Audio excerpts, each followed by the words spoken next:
Dobrý deň, ahojte. A už je tu záver kurzu. Som vďačná, že som vás mohla 21 dní na tejto ceste sprevádzať. Verím, že túto formu cvičenia a jej benefity pre vaše telo budete naďalej využívať, či už pri práci, doma alebo počas šoférovania. Mám preto pre vás ešte niekoľko praktických tipov. Zopakujte si kurz. Odporúčam vám si celý kurz prejsť ešte niekoľkokrát, aby sa vám zafixoval každý detail zdravého prevedenia pozícií. Chápem, že v návale nadšenia, keď už viete urobiť celú zostavičku na stoličke v rytme dychu, sa vám nebude chcieť vrátiť k jednotlivým pozíciám. Ale urobte to pre seba a do detailov sa ich naučte naspamäť. Počet opakovaní je na vás. Sami budete cítiť, či ich už máte v maličku, alebo teda skôr v chrbte a v celom pohybovom aparáte. Tip 2.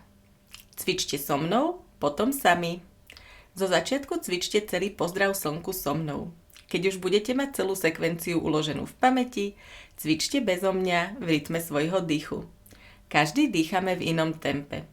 Preto sa neprispôsobujte môjmu rytmu, ale nájdite svoj vlastný. Ten sa tiež môže meniť v závislosti od situácie. Niekedy budete mať chuť na pomalšie dýchanie a precíznejšie precítenie pohybov. Inokedy môžete mať chuť na väčšiu dynamiku a teda aj tomu primerane zrýchlite dých. Tip 3. Vracajte sa ku kurzu.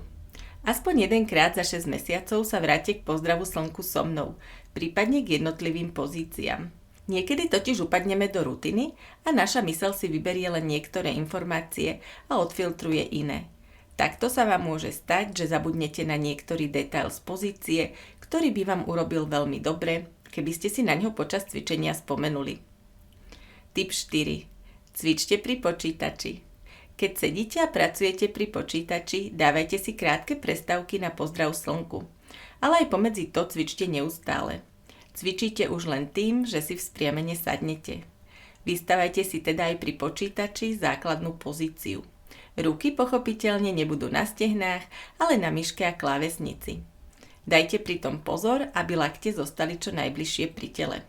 Pri dlhšom sedení myslíte aj na pumpovanie krvi v žilách nôh. Nádych, chodidlá na špičky.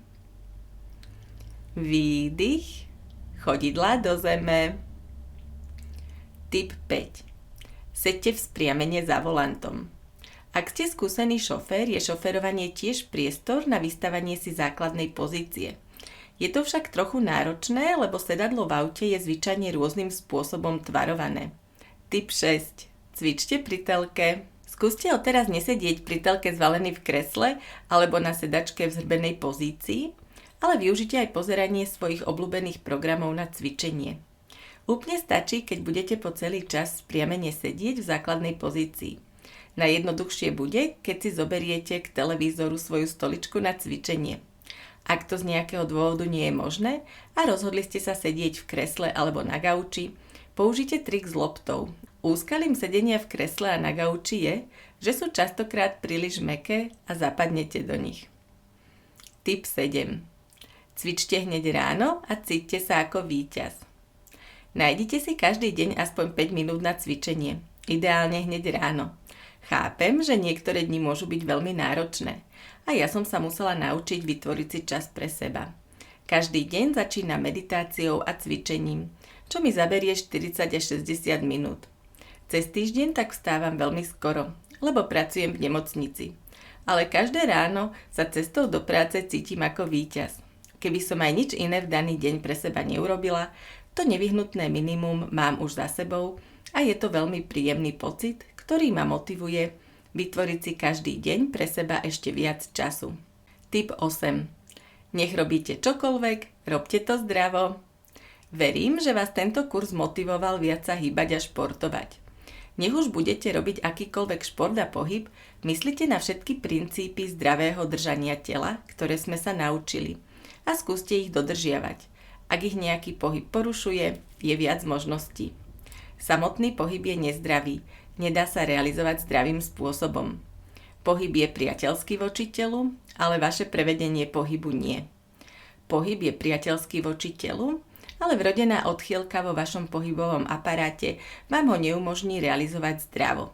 Nesilte to. Rešpektujte svoje telo a jeho jedinečnosť.